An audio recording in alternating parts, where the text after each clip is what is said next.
Enzo Recto, kalaban ang katiwalian at kasinungalingan, kakampi sa katotohanan at kabutihan.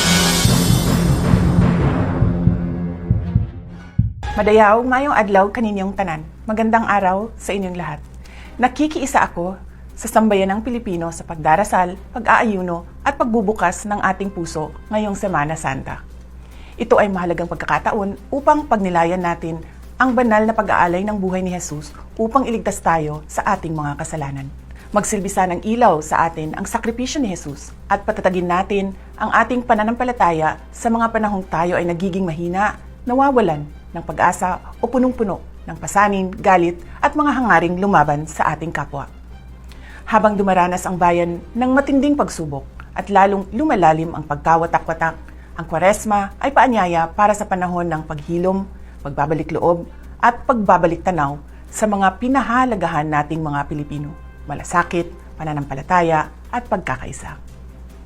Tularan sana natin ang pagmamahal ni Jesus sa atin. Ituro ito, palaganapin ito, at gamitin ito sa ating pagsusulong at pagpapalakas ng mga komunidad na nananampalataya, nagsisilbi sa kapwa at sa bayan.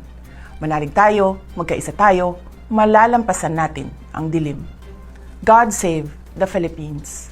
Ang lahat ng ginagawa natin ay para sa Diyos, sa bayan, at sa bawat pamilyang Pilipino. Syukran.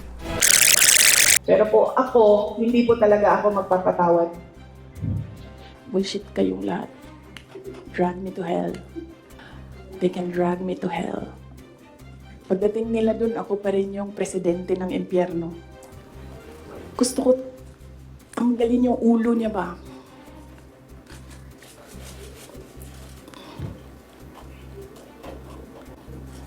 And then, I'll cut his head. Huhukayin ko yung tatay ninyo.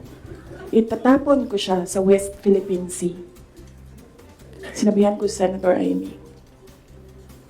One of these days, pupunta ako dun, kukunin ko yung katawan ng tatay nyo, tapon ko yan dun sa West Philippine Sea.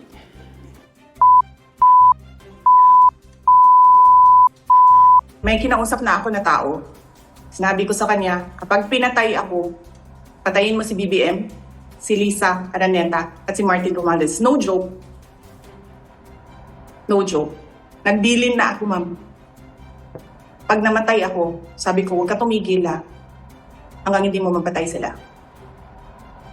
And then he said yes. Itim. Ipaglalaban tayo ni Amy Marcos. Itim ngayon ang kulay ng bansa. Sa gutom at krimen, nagluluksa. Gutom na ang sikmura. Gutom pa sa hustisya. Hinigipit ang hindi kaalyansa. Marami ang nagsasalita. Pero sino lang ba ang may ginawa? Sino ang may ginagawa? Itim ang kulay ng pakikiramay. Itim ang kulay ng pakikiisa. Itim, laban ng tama. Itama ang mali. Iboto si Senator Amy. Yung recently released political ad nga po featuring VP Sara and Senator Amy paints the situation in the country as black.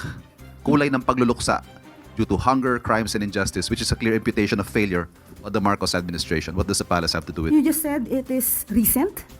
Yesterday. Oh, ang akala ay 2022 campaign ads to.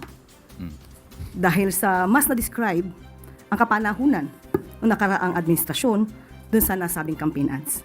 Unang-una, meron silang sinabi, teka lang po,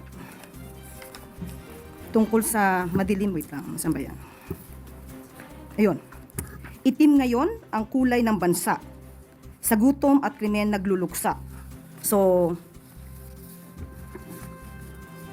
pag sinabi ba natin na itim ngayon ang kulay, mas madidescribe siguro natin nung nakaraang administrasyon na sobrang itim at ngayon ay papaliwanag sa panahon ng kasalukuyang administrasyon.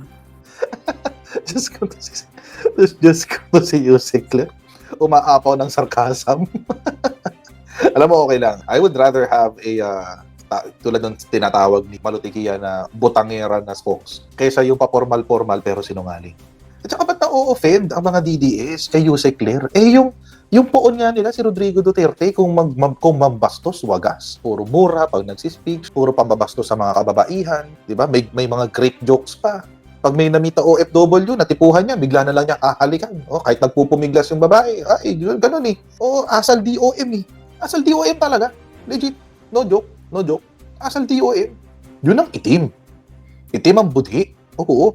No joke. Weird ako talaga sa black, pero pinagpilitan ni Inday Sara yan. Sabi ni VP, yan ang idea niya. Sabi ko, bakit black? Naku, hindi ako nagba-black kahit kailan. I'm a red girl. I don't understand what black is. I barely wear black. Sabi niya, itim ang kulay ng ating bansa ngayon. Lahat malungkot, naghihirap, nagluluksa. Bakit tayo magpupulit na decolor tayo ngayon? Ayun.